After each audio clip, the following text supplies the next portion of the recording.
በዚህ እየቀለዱ ይመስለኛል። አብርሃም ላይ እየተጫወቱ ነው የሚመስለኝ።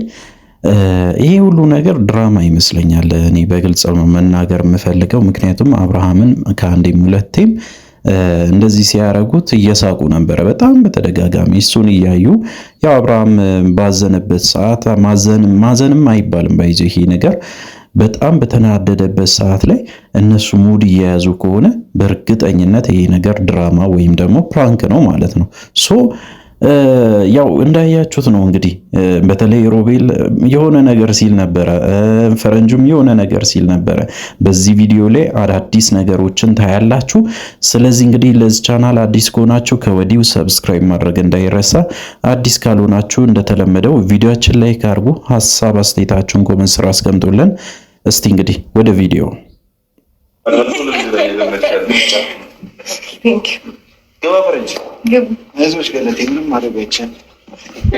በቃ ያው ሙድ እየያዙበት ነው። አብርሃም አሁን ማዘን ምን እንደሚባል አላውቅም። ለአንተ እናዝነ ወይስ ምንድን ነው የሚባለው? አሁን ሄርሜላ አንተ ለምንድን ነው ይመጣ ይዛት ለምን አትመጣም? አንተም እኮ እንደዛ ማድረግ ትችላለህ አብርሃም። እሷን ለማናደድ ሄርሜላን አይደል ሁሌ ይዘህ የምትዞረው? አሁንም ያንን ነገር ማድረግ ትችል ነበረ። እንግዲህ ወደ እሷ ደግሞ መመለስ ከፈለክ፣ በተለይ ወደ ሩታ መመለስ ከፈለክ ደግሞ በዚህ ወይ ይሆናል ብዬ አላስብም። እስቲ ምንድን ነው የተፈጠረው? ምን ጉድ ነው? እስቲ እንስማው።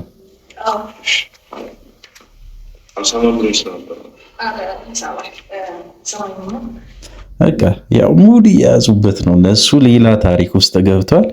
አብርሃም የምሩን ከሆነ የምሪ ነው እላችሁ በጣም የሚያስቅ ነገር ነው በቃ ይሄ ነገር። ምክንያቱም አብርሃም ስሜቱን መቆጣጠር ይኖርበታል፣ ግዴታ መቆጣጠርም አለበት።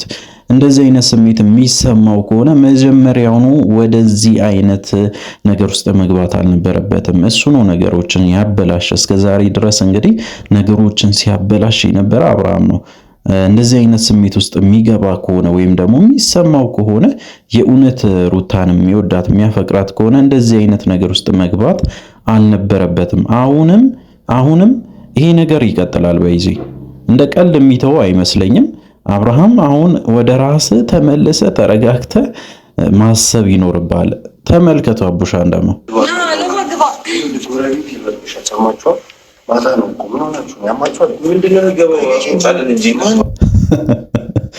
አስወጣልን። ለምንድን ነው የሚገባ? ሮቤል አንዳንዴ የሚናገረው ነገር አንዳንዴ በጣም ያስቀኛልና አስወጣልን እንጂ ምንድን ነው የሚሰራ? ለምንድን ነው የሚገባ? በእርግጥ ያው የሱ ቤት እኮ ነው፣ የአብርሃም ቤት ነው። መግባትም መውጣትም መብቱ ነው እስካልተፈቱ። ይሄ ፍቺ እስካሁን ድረስ አልጸደቀም። ማወቅ ያለባችሁ ነገር እስከዛሬ ድረስ የፍቺ ጉዳይ አልጸደቀም። አልጸደቀም ማለት አልተፋቱም ማለት ነው። ተጣልቷል፣ በቃ ተጣልቷል ብለን ብንወስድ ይሻላል። ያው ተጣልተዋል፣ አንድ ቤት ውስጥ አይደሉም፣ ተለያይቶ እየኖሩ ነው። በማንኛውም ሰዓት መምጣት ይችላል አይችልም? ያው ልጁን ለማየት ከሆነ ይችላል፣ መብቱ ነው። ግን ሩታን ለማየት የሚመጣ ከሆነ ትክክል አይደለም። እዚህ ጋር አሁን በጣም እየተሰማው ያለው አብርሃም ሩታ እንደዚህ አይነት ነገር ስለምታደርግ ነው እንጂ ለልጁ አስቦ አይደለም። እዚህ ጋር ደግሞ አቡሽ መጥቶ ለአብርሃም መቆሙ እኔ ገርሞኛል። ይገርማቸዋል ብዬ ነው የማስበው። ምክንያቱም አብርሃም ምን እያደረገ እንደነበረ ሁላችንም እናውቃለን። ከሄርሜላ ጋር እንደፈለገ ሲሆን በዛን ሰዓት አቡሽ ያልተናገረ፣ አሁን ደግሞ ልክ ሩታ ሌላ ሰው ይዛ ስትመጣ መናገሩ ትክክል ነው ትክክል አይደለም? ለእናንተ ብተው ይሻላል። እስቲ እንቀጥል። ምንድን ነው የሚለው?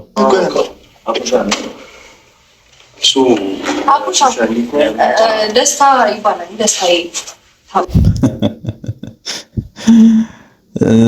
ልጁ እኮ በቃ አሁን ሌላ አንድ ሰው ይመጣል ብዬ አስባለሁ። ስንት ሆኖ አሁን 6 ናቸው። 7ኛ ሰው ያስፈልጋቸዋል።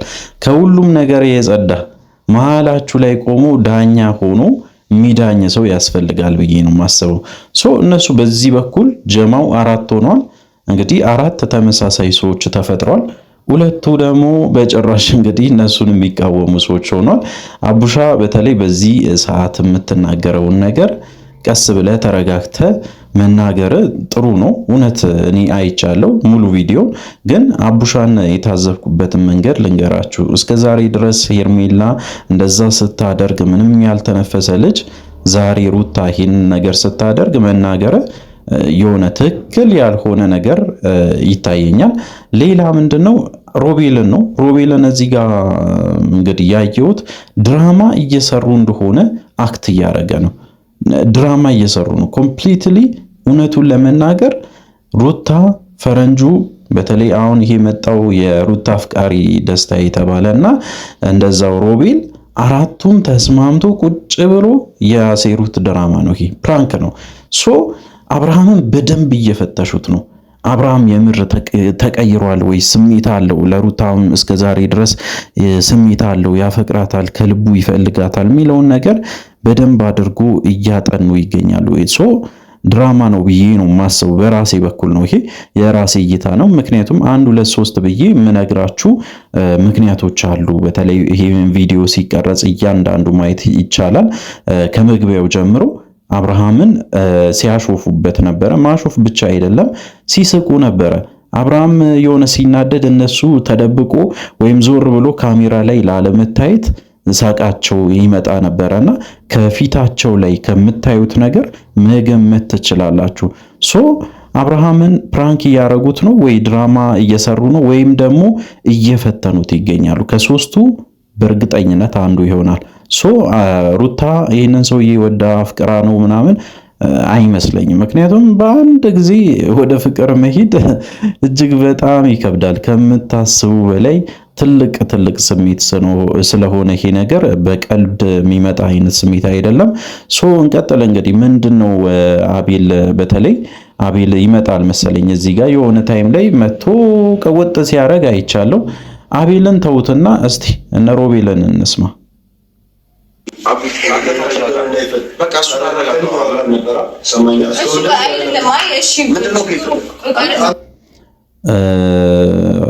አብርሃም ልክ ስሜታዊ ሲሆን ደስታዬን ወይም ደግሞ የሩታ አፍቃሪ የተባለውን ሰውዬ አነቀ። ለምን ይመስላችኋል? በቃ አሁን አብዛኞቻችሁ ሩታን ስለሚወዳት ወይም ስለሚያፈቅራት እሷን ሊያጣት ስለማይፈልግ ለዛ ነው ደስታዬን ወይም ደግሞ የሩታን አፍቃሪ ያነቀው ብላችሁ የምታስቡ ከሆነ ተሸውዳችኋል። የእውነቴን ነው የምላችሁ። ለምን? አብርሃም ስለሚቀና ነው። ሌላ ታሪክ የለውም። በቃ በጣም ትልቅ የቅናት መንፈስ አለበት አብርሃም። ምክንያቱም ከዚህ በፊት የተናገርኩት ነገር እሱ ሲመጣ ነው ወደ ሩታ ህይወት እንግዲህ ማለት ከሩታ ጋራ መሆን የፈለገው። እስከዛሬ ድረስ እኮ ተው የተባለውን ነገር መተው አልፈለገም ነበረ። ለሩታ እንዳውም ባለፈው ቪዲዮ ላይ አይታችኋል ከሆነ አንድ ቃል ተናግሮ ነበረ። ያው አንቺም ተይ እኔም እተዋለሁ፣ እኔም ሄርሜላን እተዋለሁ፣ አንቺም ይሄንን ሰውዬ ተይ፣ ከዛ አብረን እንሁን ወይም ደግሞ እንኑር ብሎ ነበረ። እሱ ስለመጣ ነው ሄርሜላን ለመተው የምታስበው። ለምንድን ነው እስከዛሬ ድረስ ተው ስትባል ያልተውኩ? አሁን ደግሞ እሷ እንግዲህ አንድ ሰው ስላመጣች የምር ደስተኛ ሆና ስላየ እንግዲህ ቀንተ ነው እንጂ እንደዚህ አይነት ስሜት የተሰማ በጭራሽ ይሄ የፍቅር መንፈስም አይመስልም። እንቀጥል እስቲ። ድራማ ምናምን ለማስቀናት የሞከራችሁ ነው ወይስ ነገር ይኸውልህ ጨርሰነው የራሱ ላይፍ እንዲኖር ይኸውልህ። ሰማችሁ? አቡሻ ትንሽዬ የተረዳ ነገር አለ። ድራማ ነው ወይ ለማስቀናት እየሞከራችሁ ነው? እኔ ቅድም ብያችሁ ነበር ይሄ ነገር ድራማ ሊሆን ይችላል ያልኩበት ምክንያት የሩታ ስሜት በዚህ ተቀይሮ በአንዴ ሌላ ሰው ልትወድ ወይም ልታፈቅር ትችላለች ብዬ ስለማላስብ ነው። ያው ልትወድ ልታፈቅር ትችላለች፣ የሆነ ታይም ግን ያስፈልጋታል። በአንዴ እንደዚህ አይነት ስሜት አይመጣም። ግን አቡሻ የተረዳ የሆነ ነገር አለ። እስቲ እንቀጥል። ያ ነገር እንደዛ እየተፈጠረ የነበረው እኔ እና እሱ መካከል ሆነ ያላለቀ ፕሮሰስ ስለነበረ ነው። አሁን ያ ፕሮሰስ እንደዚህ ያለው ነገር ተቋጭቷል። እንግዲህ ፕሮሰስ ሁሉ ነገር አልቋል። ካሁን በኋላ እንደዚህ አይነት ነገሮች አይፈጠሩም አቡሻ እያለችው ነው። እስከዛሬ ድረስ የነበረው ስሜት ወይም ደግሞ ይሄ እንግዲህ ለማስቀናት ምናምን የሚባለው ስሜት ያኔ የነበረ ታይም ነው እንጂ አሁን ላይ እንደዚህ አይነት ነገር የለም በጭራሽ ድራማ የሚባል ነገር ታሪክ የለም እያለች ነው። እስቲ የሩታ ከዚህ በፊትም በዚህ አንድ ቪዲዮ የምታስታውሱ ከሆነ አብርሃም በአንድ ጊዜ በአንድ ሌሊት መታ አብርሃምን እንደምትወደው እንደምታፈቅረው ተናግራ በስተመጨረሻ አብርሃምን ፕራንክ አድርጋ ማንነቴን ላሳይ ነው የቀረብኩ ብላ እንግዲህ በጣም አሳብዳው ሄዳ ነበረና አሁንም ሩታን ሙሉ በሙሉ ላምናት አልችልም። አሁንም ያንን ስሜት እያደረገች ከሆነ አይታወቅም። አብርሃምም ምን እንደሚፈልግ እንኳን በትክክል አያውቅም። አንዳንዴ ያው ሄርሜላንም ይፈልጋታል፣ አንዳንዴ ደግሞ ሩታንም ይፈልጋታል። ወደዚህም ወደዛም ስለሚል የሱን ስሜት መረዳት ትንሽ ይከብዳል። እስቲ እንቀጥል። ደግሞ ምንድን ነው የተፈጠረ? ያው የዛሬው ለየት የሚያደርገው ነገር ድብድብም አለው፣ አንዳንዴ ስድብም አለው፣ አንዳንዴ ደግሞ እጅግ በጣም የፍቅር ስሜት የሚያሳዩ ነገር አለ። እስቲ እንቀጥል።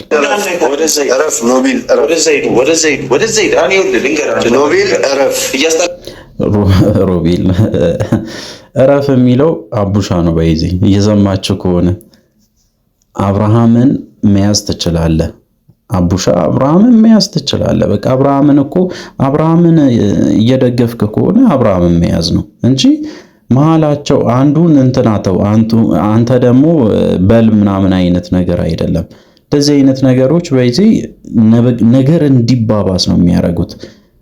መሀላቸው ላይ እጅግ በጣም ከፍተኛ ጸብ እንዲነሳ ነው የሚያደርጉትና መረጋጋት ይኖርብሃል። አንተ ማቡሻ የምትናገረውን ነገር ለወንድም ወይም ለአብርሃም ማድላት ምናምን ሳይሆን ፌር የሆነ ነገር ማድረግ አለብህ። ይሄ ጥሩ ነው፣ ይሄ ጥሩ አይደለም ምናምን አይደለም። መሀላቸው ገብተህ ለማስታረቅ ወይም ደግሞ እንዲረጋጉ ማድረግ አለብህ እንጂ እንትና ደግሞ በለው አይነት ነገሮች እጅግ በጣም ዋጋ ያስከፍላሉ። እንቀጥል። በቃ ከኔ ጋር ነው የመጣው። ከኔ ጋር ሆነ ለምን አወራም? ዲሲፕሊን የሆነ ሰው ነው። እንዳንተ ተራ ወሬ ነገር አይመችም። ተረጋጋ።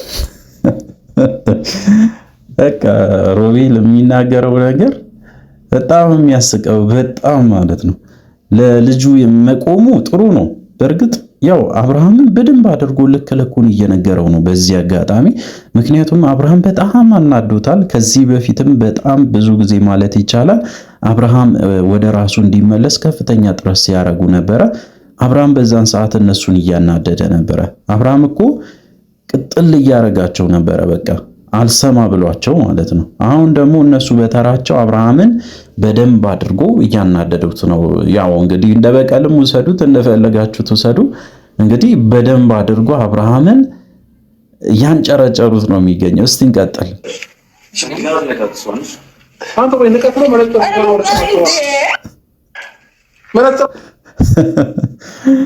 መነጽር የምታረገው ንቀት ነው ወይ? እቺ ቃል በቃ ለየት ትላለች። የምር እሱም እኮ መነጽር ያደረገው ሆን ብሎ ነው። በቃ እሱን ለማናደር ነው። መነጽር ብቻ አይደለም ሩታንም አቅፎ ነው እሷን እንዳትነካ የሚለውና እዛ ላይ በዚህ በኩል ሮቤል አለ የሚያስጨንቀው። ልክ እሱን ሊነካ ሲል የሚይዘው ወይ ሩታን ሊነካ ሲል የሚይዘው፣ በዛ በኩል ፈረንጁ አለ በምላስ የሚያቃጥለው። በዚህ በኩል ደግሞ ፊት ለፊት ደግሞ እንግዲህ ደስታዬና ሩታ አሉ። መሃል ላይ ልጁ ተወዛገበ። ያው አቡሻ ከሆነ እንደምታውቁት ትንሽ ቃል ነው የሚናገረው፣ ከዛ በኋላ ዝም ይላል። ምክንያቱም ያው እንግዲህ የሱ ባህሪም ሊሆን ይችላል። ግን አብርሃም እዚህ ጋር እየነደደ ነው። የምሬ ነው የምላችሁ፣ በጣም እየነደደ ነው። ተመልከቱ። አንተ ምን አይነት ነገር ነው የምታወራው? ተረጋጋ እንጂ ነው ወይንስ ያለ መነጽር አይታየም? ያለ መነጽር አልታይም። ለምንድን ነው መነጽር የምታረገው? ለምንድን ነው መነጽር አድርገህ የምታወራኝ? ንቀት ነው ወይ? ለምንድን ነው እንደዚህ የምታደርገው እያለ ነው እንግዲህ።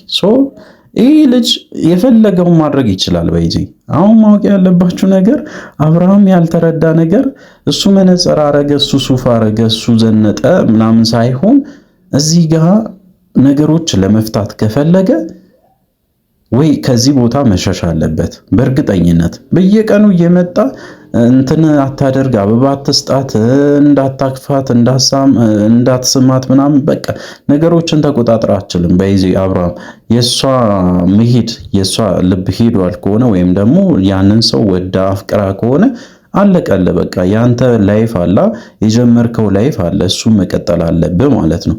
አይ እሷ በቅናት መንፈስ ነው እንደዚህ የምታረገው ወይም ደግሞ በተለይ ከሄርሜላ ጋር ስለሆንኩ ነው እንደዚህ አይነት ነገሮችን የምታደርገው ብለህ የምታስብ ከሆነ ደግሞ አሁንም እድል አለክ። ተረጋግተህ ረጋ ብለህ ማለት ነው እንደተማረ ሰው ማሰብ ይኖርባል። ካሜራ ሲመጣ ወይ ካሜራ ፊት እንደዚህ አክት ማድረግ ትክክል አይደለም። በጣም እየሸወዱ እንደሆነ ልነግርህ ነው እና አሁንም እየሸወዱ ነው። በእርግጠኝነት ድራማ እየሰሩብህ ነውና ነቃ ማለት ይኖርባል። አይ ያለመነጽር አይታየም ነው ከዚህ በኋላ ማለት ነው መነጽር ስላወለክ ምናምን እንደዚህ ምናምን ስላችሁ የሆነ ፍርሃት የሚሰማኝ እንዳይመስልህ። እንግዲህ ነገሮች በዚህ ቀጥሏል። እስቲ የአቤል ደግሞ መምጣት አለ። አቤል የመጣበት ታይም ያየው መሰለኝ ወይም ቀጣይ ቪዲዮ ላይ ሊገባ ይችላል አቤል። እሱን ካገኘን በዚህ ቪዲዮ እናስገባለን። ኦኬ አቤል በዚህ ቪዲዮ ላይ አልመጣም፣ በቀጣይ ቪዲዮ ላይ ይመጣል። ግን ተረጋግቶ ቁጭ ብሎ ለማውራት መብቃታቸው ደስ ብሎኛል። የእውነቴን ነው የምላችሁ። ተመልከቱ ቁጭ ብሎ ማውራታቸው።